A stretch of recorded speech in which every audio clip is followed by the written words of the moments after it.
ये बात सही है, कानूनन मुद्दा है कि उसका ही मतलब है अभी की सरकार गैर कानूनी है। अगर सुप्रीम कोर्ट ये कहते हैं कि अगर उद्धव जी ने नैतिकता के आधार पर रिजाइन किया है, इस्तीफा नहीं देते, तो आज हम उस स्थिति में होते कि उद्धव ठाकरे जी को मुख्यमंत्री के तौर पर फिर एक बार स्थापित करते। उसका मतलब है जिस तरह से सरकार नई सरकार बनाई ये पूरी तरह से गैर कानूनी है और संविधान के खिलाफ बनी है।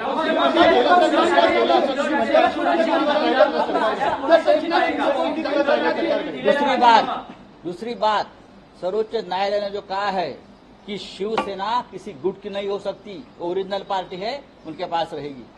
बात ऐसी है कि सुप्रीम कोर्ट का अगर आप निर्णय देखें तो हम खुश हैं कि देश में लोकतंत्र और न्याय व्यवस्था आज भी जिंदा है। संविधान मरा नहीं है या कोई संविधान की हत्या नहीं कर सकता। सत्ता आती है, सत्ता चली जाती है। सबसे पहले जो सुप्रीम कोर्ट ने कहा है कि जो शिंदे गुट का व्हीप है वही गैर कानूनी इलीगल है। उसका मतलब है वो लोगों ने जो व्हीप बजाया था वो गैर कानूनी है और हमारा जो व्हीप था उसने जो आदेश दिया है वो कानूनी है। उस व्हीप के मुताबिक तो सब लोग अभी डिस्क्वालीफाई हो जाएंगे। विधानसभा अध्यक्ष के अधिकार है, ठीक है, लेकिन लीगल व्हीप कौन है? प्रभु है।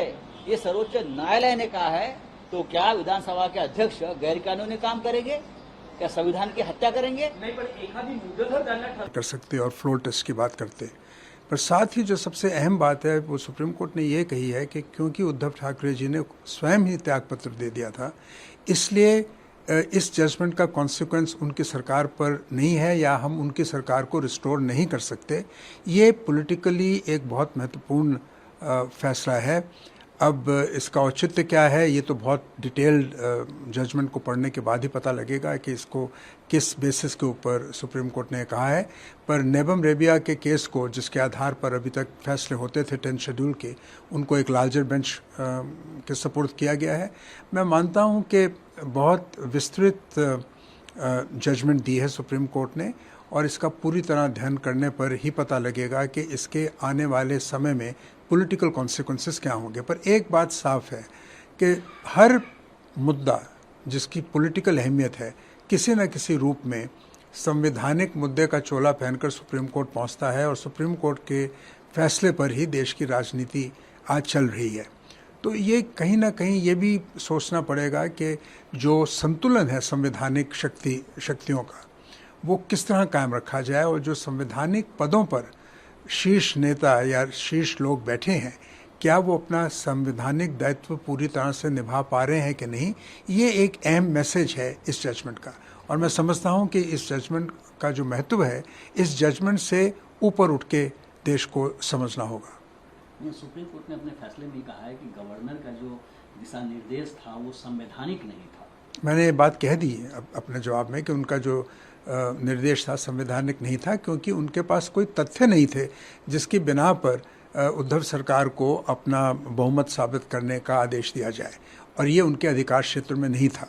ये सुप्रीम कोर्ट ने कहा है अपने डॉक्यूमेंट्स के आधार पर। What's your comment on Supreme Court judgment on Maharashtra? The Supreme Court judgment on the Maharashtra impasse is of far-reaching constitutional and political importance.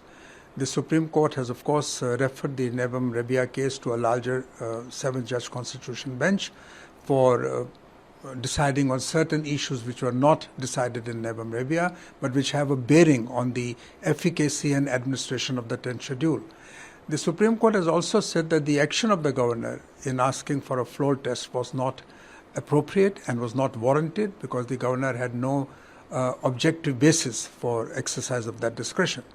Supreme Court has also very pertinently said that all actions of the governor and the speaker are not beyond judicial review.